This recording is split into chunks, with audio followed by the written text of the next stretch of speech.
പ്രധാനമന്ത്രി നരേന്ദ്രമോദി അദ്ദേഹം ഇപ്പോൾ ആസിയാനിൽ നടക്കുന്ന ആസിയാൻ രാജ്യങ്ങളുടെ ഉച്ചകോടിയിൽ മലേഷ്യയിൽ പങ്കെടുക്കില്ല. ഇത് നേരത്തെ പ്രധാനമന്ത്രി പറഞ്ഞതാണ്.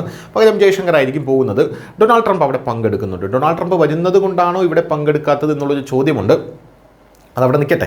എന്തായാലും 5 ദിവസത്തെ ചരിത്ര പ്രധാനമായിട്ടുള്ള ഏഷ്യൻ പര്യടനത്തിൻ്റെ ആദ്യഘട്ടത്തിനായി US പ്രസിഡന്റ് ഡൊണാൾഡ് ട്രംപ് ഞായറാഴ്ച മലേഷ്യയിലെ തലസ്ഥാനമായിട്ടുള്ള കോലാലംപൂരിലെത്തി. പ്രസിഡന്റായി 2ാം തവണ അധികാരമേറ്റ ശേഷമുള്ള ആദ്യ ഏഷ്യൻ യാത്രയാണിത്.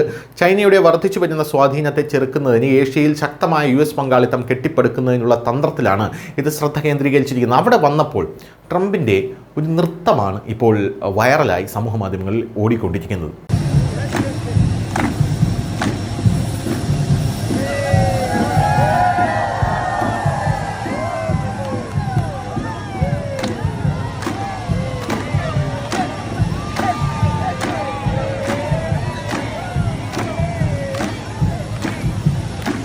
ട്രംപ് അവിടെ മലേഷ്യൻ സംസ്കാരത്തിൽ അവിടെ ട്രംപിനെ സ്വീകരിക്കാൻ വന്ന നർത്തകരോടൊപ്പം അവരുടെ അടുത്ത് ചെന്ന് ട്രംപ് വല്ലാത്തൊരു രീതിയിൽ നൃത്തം ചെയ്യുന്ന ആ ഒരു ദൃശ്യങ്ങളാണ് ഇപ്പോൾ സമൂഹ മാധ്യമങ്ങളിൽ വൈറലായിരിക്കുന്നത്. വാഷിംഗ്ടണിൽ നിന്ന് 23 മണിക്കൂർ നീണ്ട വിമാനയാത്രയ്ക്ക് ശേഷം മലേഷ്യയിലെത്തിയ 79-കാരനായ ട്രംപ് എയർഫോഴ്സ് 1-ൽ നിന്ന് ഇറങ്ങുമ്പോൾ ഉന്മേഷഭരിതനായി കാണപ്പെട്ടു. അവിടെ അദ്ദേഹത്തിന് ചുവന്ന പരവതാനിയിൽ ഊഷ്മളമായിട്ടുള്ള സ്വീകരണമാണ് ലഭിച്ചത്. പോരാത്തതിന് ട്രംപിനെ സ്വീകരിക്കാൻ കോലാലംപൂർ വിമാനത്താവളത്തിൽ ഒരു പ്രത്യേക ചടങ്ങ് നടന്നു.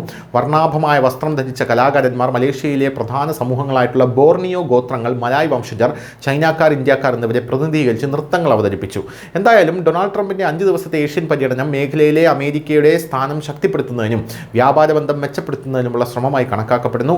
ഈ യാത്രയിൽ ട്രംപ് നിരവധി പ്രധാന യോഗങ്ങളിൽ പങ്കെടുക്കും. ഇവിടെ നടക്കുന്ന ആസിയാൻ ഉച്ചകോടിയിൽ ട്രംപ് പങ്കെടുക്കും. അതിനുശേഷം അദ്ദേഹം ടോക്കിയോയിലേക്ക് പോകും. അവിടെ പുതുതായി തിരഞ്ഞെടുക്കപ്പെട്ട ജാപ്പനീസ് പ്രധാനമന്ത്രി സന തക്കാച്ചിയുമായി ഉഭയകക്ഷി ചർച്ചകൾ നടത്തുമെന്നുള്ളതും അറിയാൻ സാധിക്കുന്നു. News desk, news India Malayalam.